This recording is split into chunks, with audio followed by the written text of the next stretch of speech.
This is Anne from focusedandonfire.com.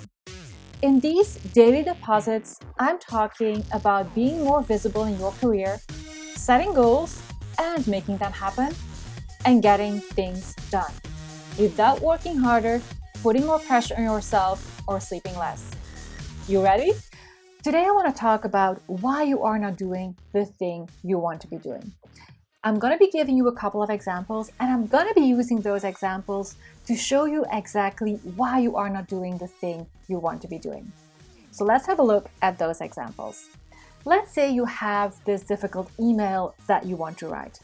It's about a sensitive topic, and you really want to make sure that you get the wording exactly right because you're afraid and worried that when you send out the email, you might be getting a couple of angry or frustrated responses back. Let's say you have this presentation that you want to work on, and it's about a topic you love, but the topic is also quite complex, and you really want to find a way to make it as easy as possible for people to understand the presentation and to understand what you are explaining. And so you're going back and forth in your brain about finding the right outline and the right storyline and the right examples to use, and you're questioning yourself all the time, like, is this simple enough? Is this too difficult? Like, is it the right way to explain things? Is there a better way to explain things? And there's lots of questions going on in your brain.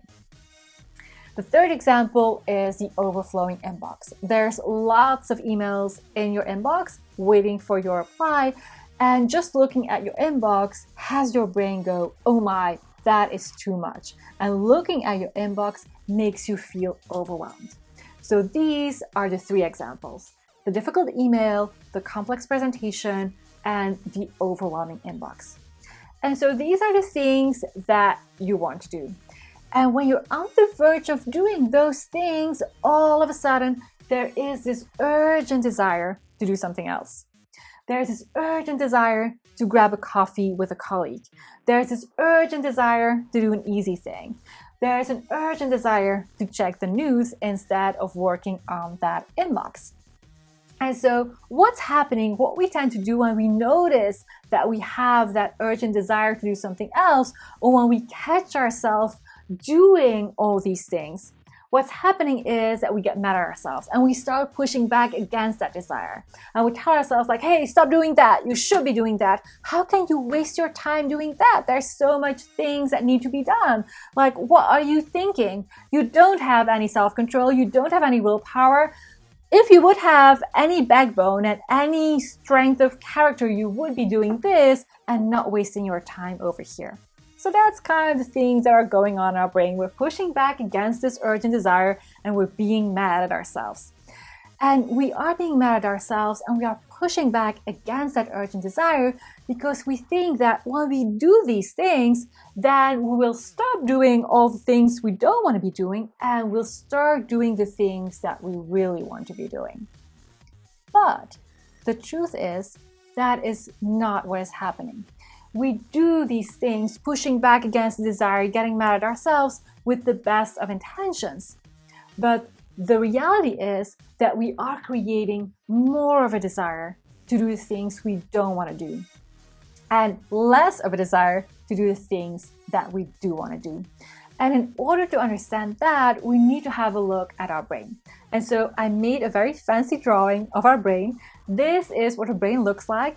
And I indicated two parts in the brain. There's a prefrontal cortex and then what I call the older part of the brain. And I'm just showing you that because there's something going on in our brain that is the explanation for why all of a sudden we feel that urgent desire and why pushing back against that desire is not helpful. On the contrary, it's creating more of a desire for doing the things that we don't really want to do. So let's have a look at that brain of ours. So there is the prefrontal cortex, and that is a part of our brain where we tend to think things through.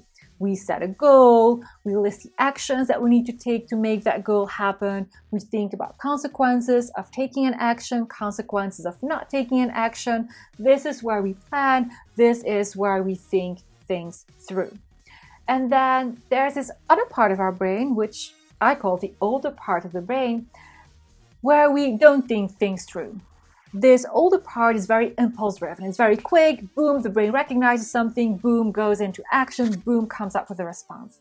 And this part of the brain is looking for two things. It's looking to avoid short-term pain, and it's looking to find short-term pleasure. And so when we look at our examples, we can see that there's a lot of short-term pain going on. There's the difficult email that makes us feel uncomfortable.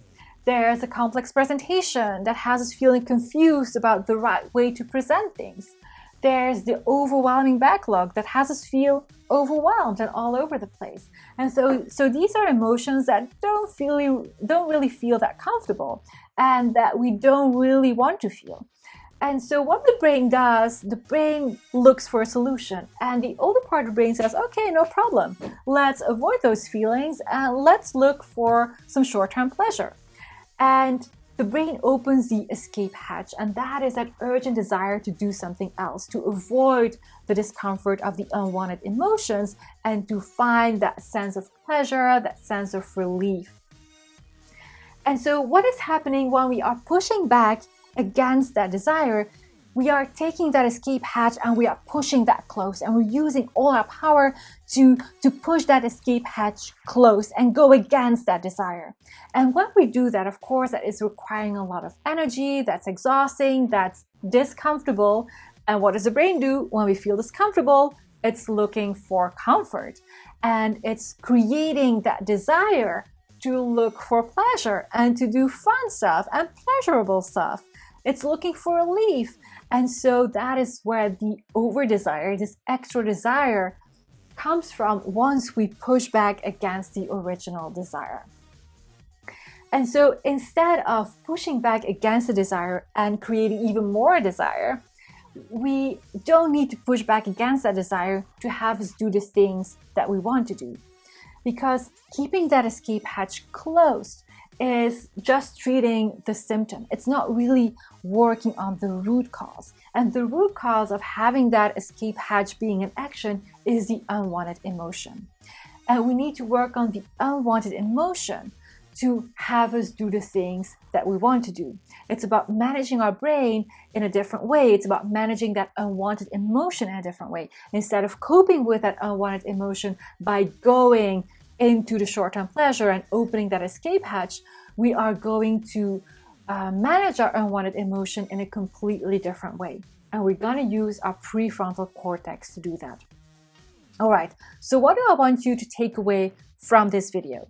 I want you to take away that when you are not doing the thing that you want to be doing, that's not because there's something wrong with you. It's not because you have this intrinsic flaw, this intrinsic lack of willpower. None of that is going on. What's going on is simply that your brain, that older part of the brain, is looking for the escape hatch, is looking for that short-term pleasure and wants to avoid the short-term pain of the uncomfortable emotion, the unwanted emotion you are feeling that is triggered by the task that you set out to do. And so pushing back against that desire is only going to create more desire. It's going to be exhausting. It's not going to be a sustainable solution. And a sustainable solution is going to be to manage that unwanted emotion and to use the prefrontal cortex to manage that unwanted emotion. All right. I hope this was helpful. See you in the next video. This was today's daily deposit. And now it's your turn. Imagine jumping out of bed in the morning, excited to get to work, instead of feeling unfulfilled, trapped, and snowed under by endless to-dos, hard work, and other people's expectations. You want to lead and make a difference. It's time for you to let all that potential out. One tiny daily deposit at a time. Are you ready? Well, I got something for you. Are you finding yourself procrastinating despite your drive and commitment to do great work? Well, let me tell you, you don't need more willpower, discipline, or a better planner to get things done. Because those are not the reason why you find yourself procrastinating in the first place. Learn why you are procrastinating at focusandonfire.com/daily deposit. and learn how to stop procrastinating and get really great at doing exactly what you said you were gonna do. And that's how you become unstoppable.